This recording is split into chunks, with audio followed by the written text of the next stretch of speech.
Para onde é que eu vou olhar? Para ali ou para aqui? Não. O que é que disputou tudo isto? Quem é que criou isto tudo? De onde é que viemos? Isto é muito importante perceber. O foco é para o amor.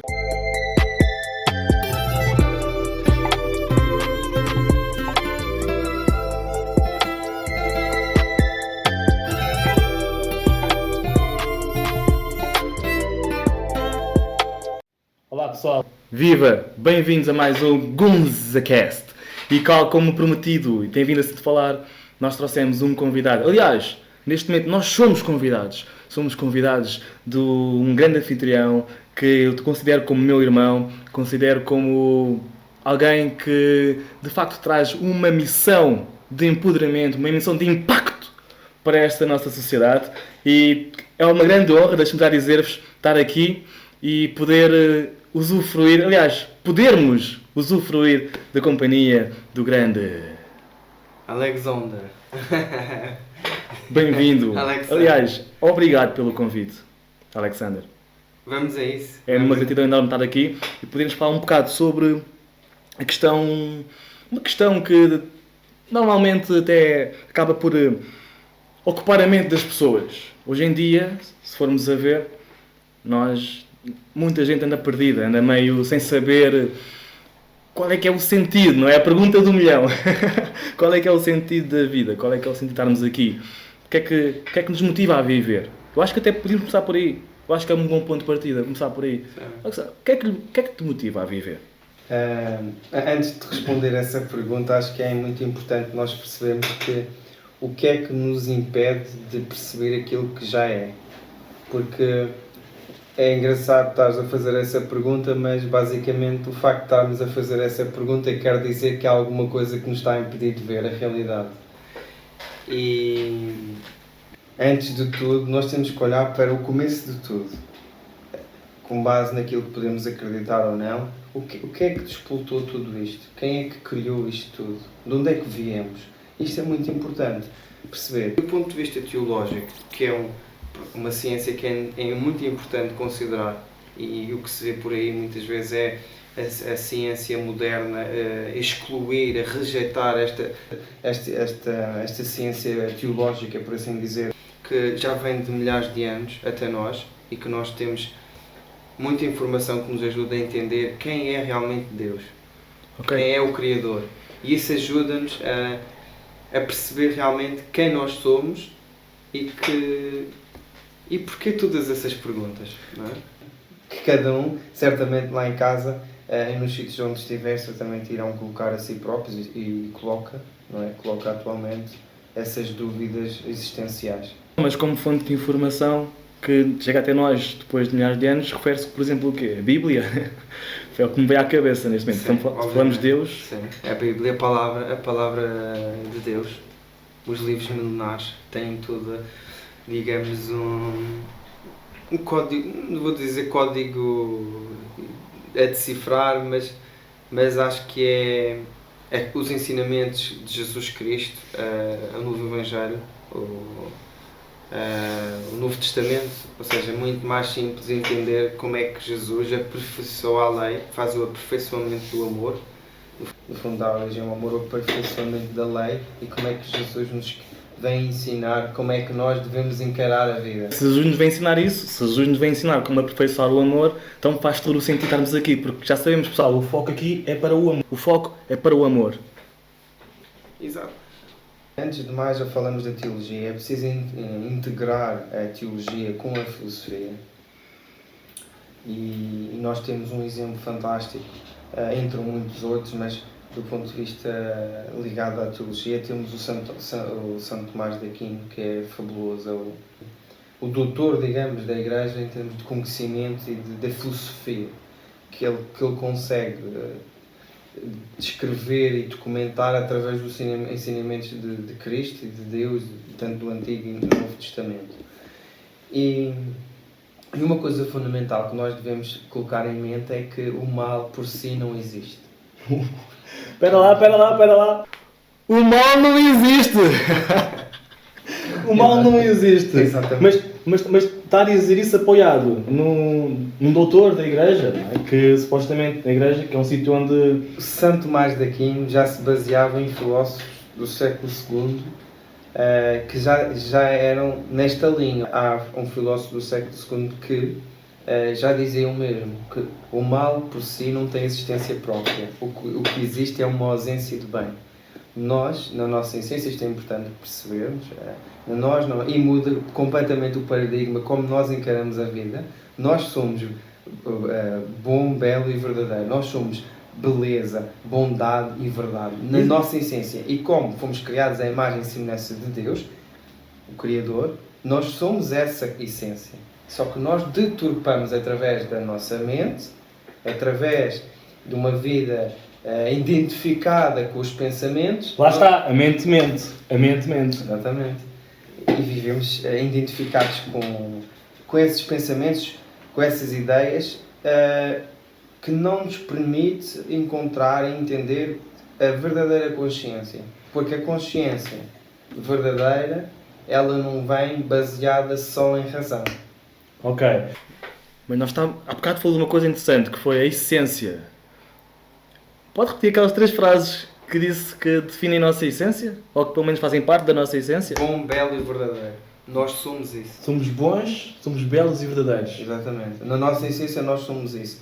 Isso é o que nós temos que relembrar e de alguma maneira deixar de duvidar disso. Porque a partir do momento em que eu percebo que o facto de eu não viver dessa forma, não viver na essência, e que o que me impede de viver essa essência está na vontade invertida, voltando ao início, teologia, o que é que a teologia nos diz? O que é que nos tem para ensinar?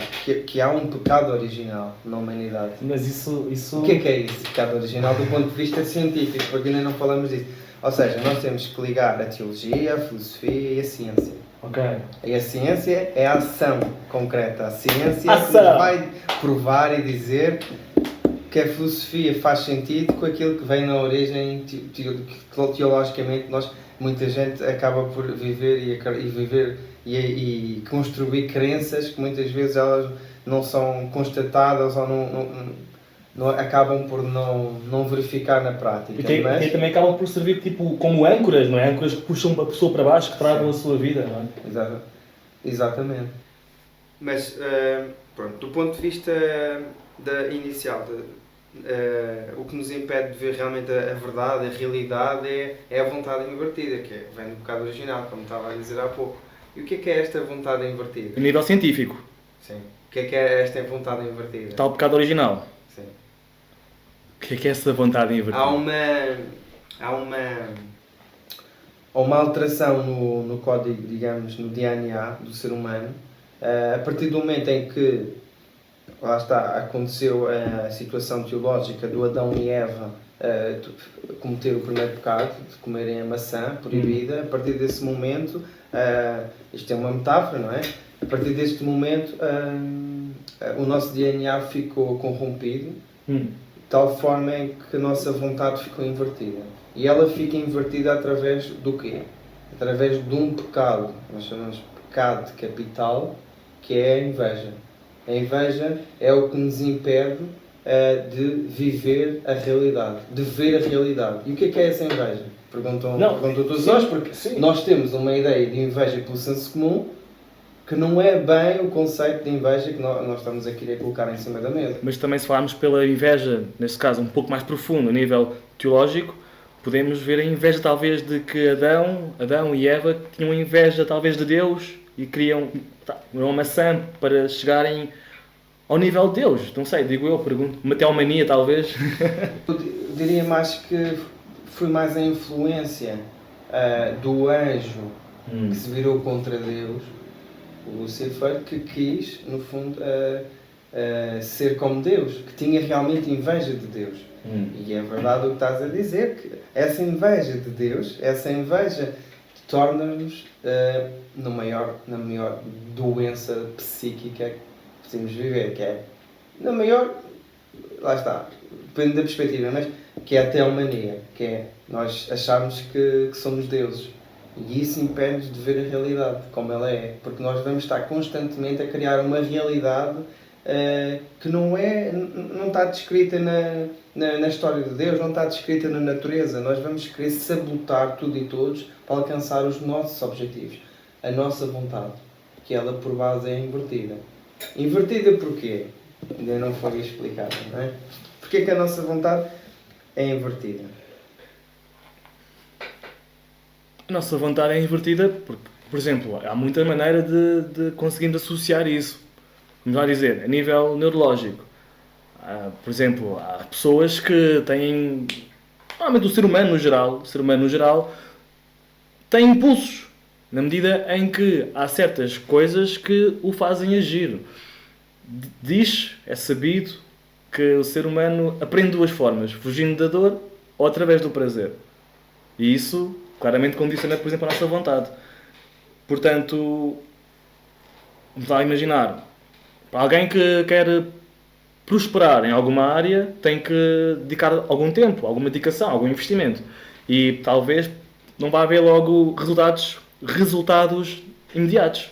Então, e acaba por adiar o prazer, um exemplo, e continua ali, digamos, a trabalhar por forma a mais tarde ter um prazer maior.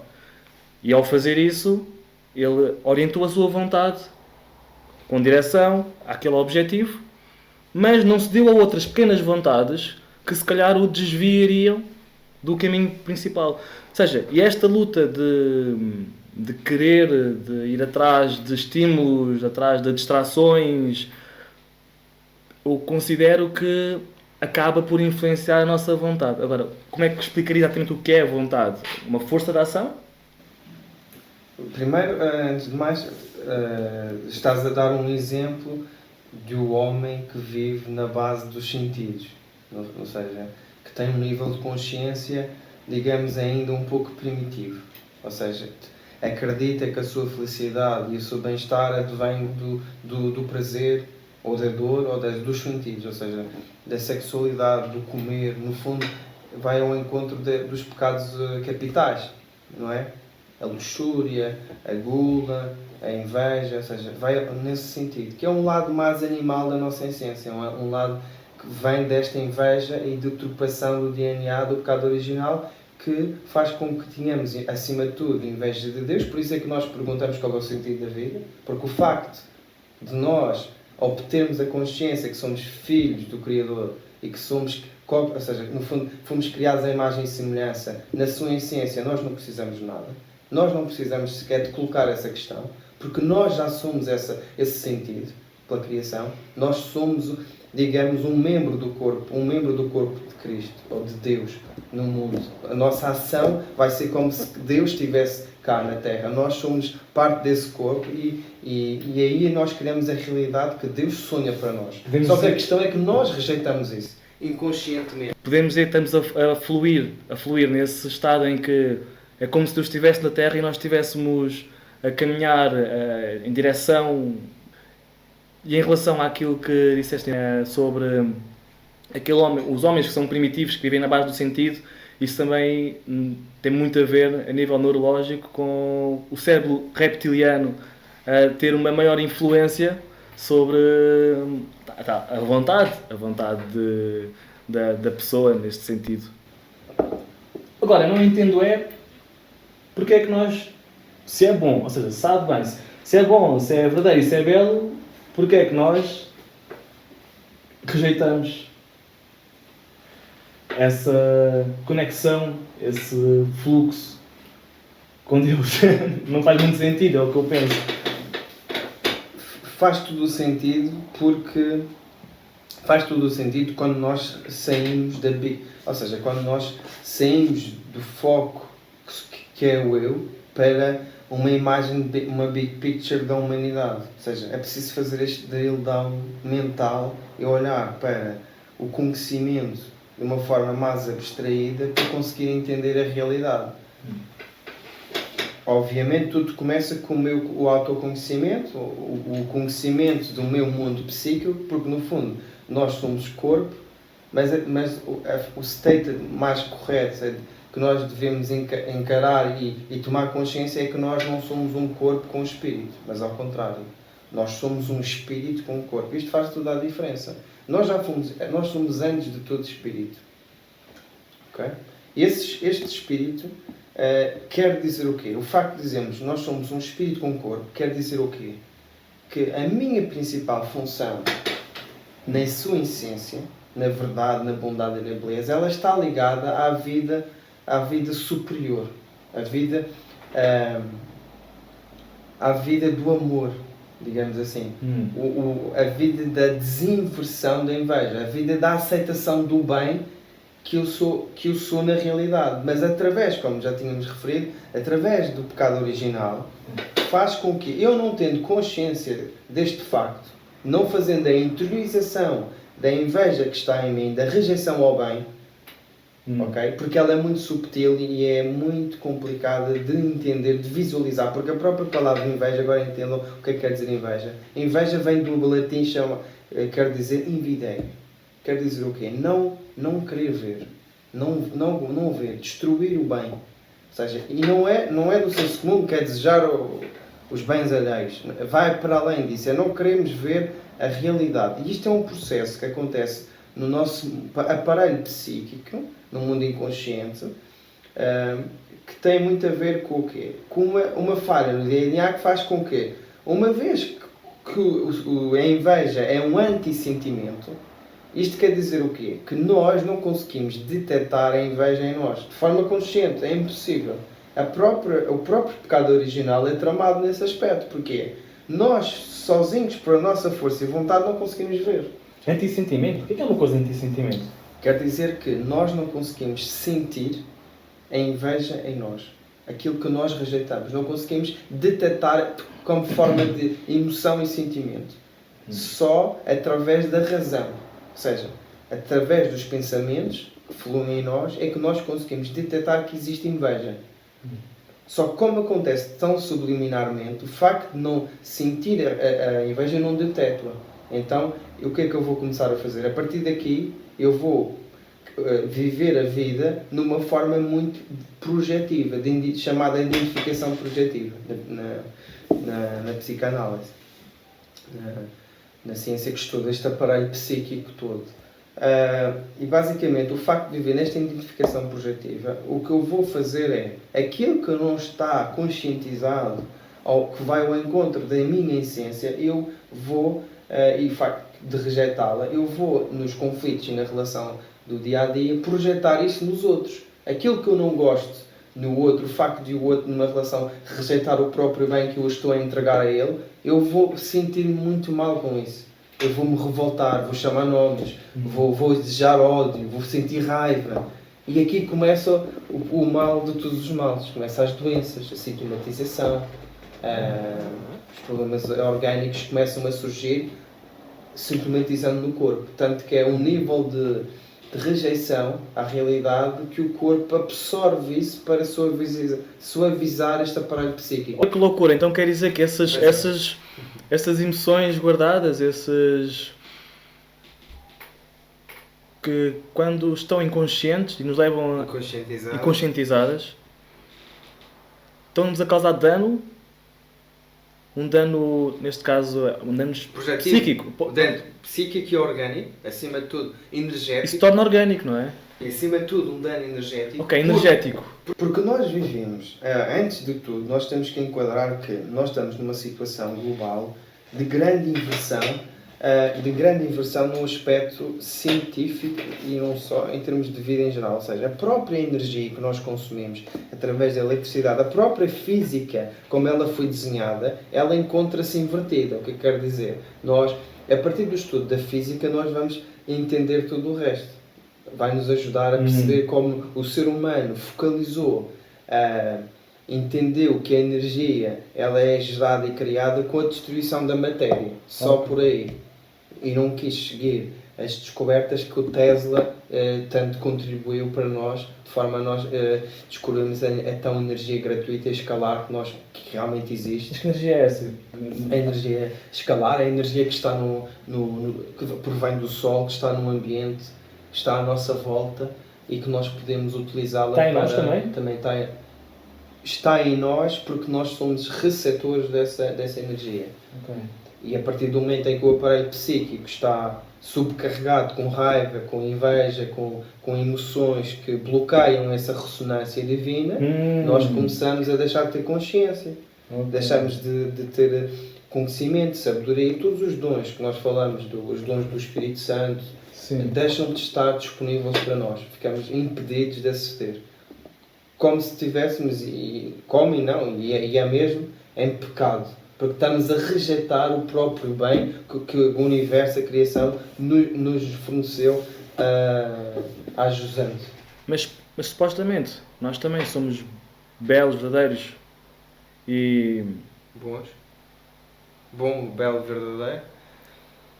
Então também temos essa energia dentro de nós. Sim. Não é?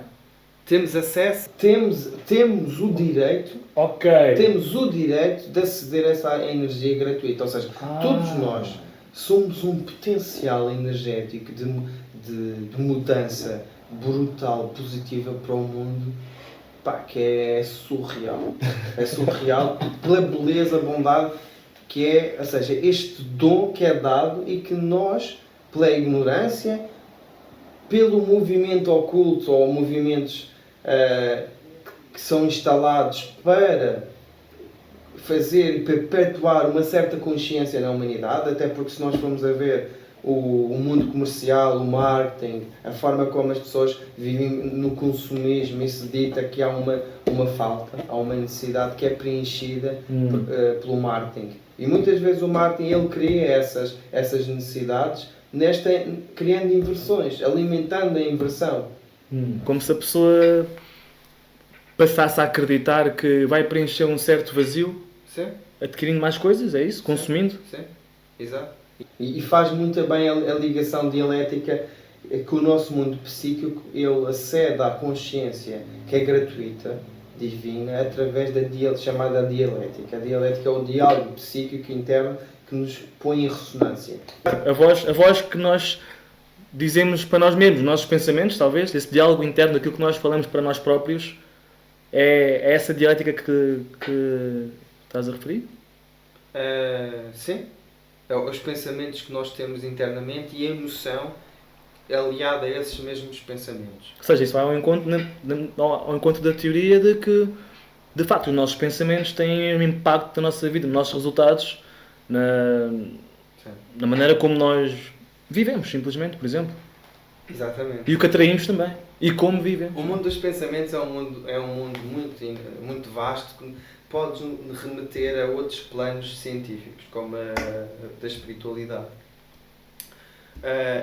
Mas, acima de tudo, a verdadeira espiritualidade é a espiritualidade da ação. A pessoa entra em ação, ela está em ressonância com a verdade. Ela é espiritualizada porque ela reconhece a consciência que é boa, bela e verdadeira e ela entra em ação. Ela não impede, não rejeita o próprio bem. Ela tem a consciência do que é que ela deve fazer. No fundo, ela tem uma congruência, uma autenticidade que a ação dela revela o que ela é. Por exemplo, aqueles casos de procrastinação. Um caso acho que é muito comum hoje em dia, malta, o pessoal costuma ter procrastinação. E a pessoa sabe que, vamos imaginar, não devia estar a ver Netflix ou a dormir demasiado. Mas ela faz isso. Neste contexto não age de acordo com os seus objetivos, com os seus princípios ou com os seus ideais. Podemos dizer aí que a falta de ação mostra que há um entrave, há um bloqueio psíquico, ou mais do que isso, eu diria que há uma rejeição ao próprio bem conscientizada. Há uma rejeição de si próprio de forma inconscientizada. Isso é muito intenso. E o que acontece muitas vezes é que as pessoas em determinados relacionamentos em que se dão muito bem, que sentem atração uma pela outra, sentem individualmente, elas fazem essa rejeição de si próprias e encontram no outro aquela parte rejeitada que o outro pode dar e vivem reféns desta troca quase em cobrança porque ela vê no outro, mas isto acontece de forma tão inconscientizada, que ela é tão projetiva, que ela sente que é dependente do outro. Esta pessoa, eu não sei viver sem esta pessoa, porque ela é o amor da minha vida. Então é que cria-se aqui uma dinâmica, obviamente toda animal, ou seja, com a paixão, com tudo a envolvência sexual, com todo o interesse e partilha de coisas boas e tudo mais, mas numa inconsciência que a mais tarde ou mais cedo vai se revelar uma bomba atómica na relação. Pois, e que isso claramente mostra que... Não sei, porque imagina, porque para essa dinâmica, para esse relacionamento se manter, essa dinâmica de, vamos chamar-lhe de troca, tem que ser estável. Mas isso implica que talvez que haja uma estagnação no desenvolvimento de cada um deles. Penso eu, na medida em que para a pessoa se poder elevar, para a pessoa poder estar em maior ressonância com a energia divina, a pessoa precisa também de se aceitar de alguma forma. É porque Deus ama-nos. Nós temos que nos amar para poder dar amor.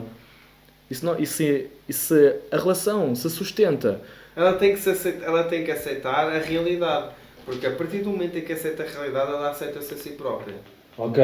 O processo não é como a psicologia moderna tanto fomenta, que é para amar os outros tu tens que te amar a ti primeiro.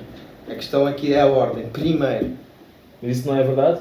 Ou melhor, isso não faz sentido? Isso não... Faz sentido, mas do ponto de vista, digamos assim, mais transcendental ou psíquico, isso é um pouco perigoso, essa forma de encarar a realidade, porque depois torna-nos um pouco egocêntricos na medida em que nós sabemos realmente o que é que nós temos que fazer para estarmos em sanidade com os outros e connosco, mas há aqui qualquer brecha que nos impede de ser realmente pessoas congruentes. Congruentes com a verdade e com a bondade e beleza, porque ela torna-se quase arrogante por saber que tem que ter uma determinada atitude e geralmente tem que ser responsável e se responsabilizar, mas depois chega ao ponto de que ela não consegue se entregar verdadeiramente ao outro, que não consegue se responsabilizar, porque ela já percebe o que é que o outro precisa de fazer e não consegue ser boa. Não consegue aceitar a realidade do outro. Ela aceita a sua, mas não aceita a do outro, não se responsabiliza. Então não consegue desenvolver as virtudes. Ela não consegue amar em pleno. Ok. E daí vem o bloqueio. O que é que chamas de bloqueio? Na medida em que o não aceitar o outro, ou mesmo a si próprio, faz com que essa pessoa não flua, como disseste, não cresça nas virtudes. Sim, não haja, ou seja, não tenha atitude, ação de amor para com o outro. Ou seja, muitas vezes nós não precisamos que ninguém nos diga o que é preciso fazer, o que é que podemos antecipar, o que é que podemos suprir de necessidades do outro. Não há melhor ação boa e verdadeira e bela do que antecipar e conhecer as necessidades dos outros. E é através, ainda há pouco, a psicologia moderna foca-nos o eu primeiro e depois vem o nós. É através do ensinamento de Cristo que põe as coisas ao contrário, que é através do ato e a ação de querer ajudar os outros, eu vou estar a ajudar a mim próprio e vou estar a me amar e a ter consciência plena. Portanto, servir, contribuir. Ou seja, ao servir eu aperfeiçoo a virtude. E quando eu... Contribuir, pessoal. Contribuir, exatamente, servir. Porque quando eu foco-me em mim para depois focar nos outros, eu vou partir num jogo de negociação. Estás a ver? Num jogo de interesses. Ou seja, acabo por desenvolver um ego pode ser espiritual muitas vezes, mas isso é outro tema, mas é um ego que nos vai pôr numa dinâmica de prepotência, basicamente. Ok, estou a perceber. Então, agora, se consideras ser possível que coisas, 1, 2 pontos, 3, como se lembrares, assim, práticas, darias como dica, como conselho, como sugestão ao pessoal que está-nos aqui a ver, a todos nós que queremos ser melhores, todos nós que queremos elevar-nos, coisas diárias, coisas com um jovem, com uma jovem, com um adolescente, que um adulto que realmente esteja com a visão, que esteja com a visão certa. Olha, Possa fazer. uma das coisas que muita gente gosta quando começa a entrar num mundo mais espiritual e mais de autoconhecimento é fazer meditação. Eu poderei dizer fazer meditação, mas não vou entrar por aí, não vou dizer façam meditação, o que eu vou dizer é atenção à meditação, porque quando é feita de forma inconscientizada, ela digamos, reforça, potencia, não é? Potencia aquilo que não é conhecido, aquilo que é a inveja, aquilo que não se vê, ainda potencia esse lado psíquico oculto, vamos chamar assim, a sermos ainda mais egocêntricos e teomaníacos, porque isso depois nos vai dar poder o conhecimento e esta tentativa de autodesenvolvimento, porque depois essa linha de autodesenvolvimento que anda por aí leva-nos a isso, a um ego recalcado, um ego que deixa brechas para identificarmos cada vez mais com os pensamentos, ficarmos dependentes com o processo de treinamento, o processo de autoconsciência, autodesenvolvimento, porque queremos beber e mais, porque a cada momento em que vamos aprendendo e evoluindo, vai aumentando os problemas, daí torna-se um vício, andamos em ciclos infinitos. É uma roda diferente, não é a roda dos gatos, mas exatamente. É outra roda. Sim, exatamente. Okay. Mas como dica, olha, aquilo que eu sugiro é olharem para os conflitos, anotarem no caderno os conflitos que têm com as pessoas, as variadas pessoas que têm, identificarem, anotarem e fazerem a pergunta e responderem a esta pergunta. A que é que eu associo à conduta daquela pessoa, naquele conflito? E escrevem. E depois falem dessa associação a um amigo, a alguém, ou até a um psicanalista, ou alguém um amigo que possa vos ajudar a entender o que é que está no background dessa informação. E isso vai-vos ajudar a entrar nesse processo de interiorização e conscientização, em que vocês vão começar a perceber: uau, realmente é verdade, isto não faz sentido, isto há aqui uma inversão nos papéis, foi realmente quem está a fazer isto, não é mesmo aquela pessoa que eu estava a desejar ódio e raiva. Será que sou eu que estou a provocar tudo isto? É essa questão. E boa jornada, acho que é uma dica que vale por mil, porque a partir do momento em que começamos a ter consciência e a interiorizar dentro da essência para a qual nós fomos criados, e já falamos aqui, começam a ver a vida com uma beleza e um sol, não é? Um sol fantástico. Alex. É incrível poder partilhar isto com outras pessoas e mais do que tudo é nós confiarmos, nós nunca perdemos a esperança, não é?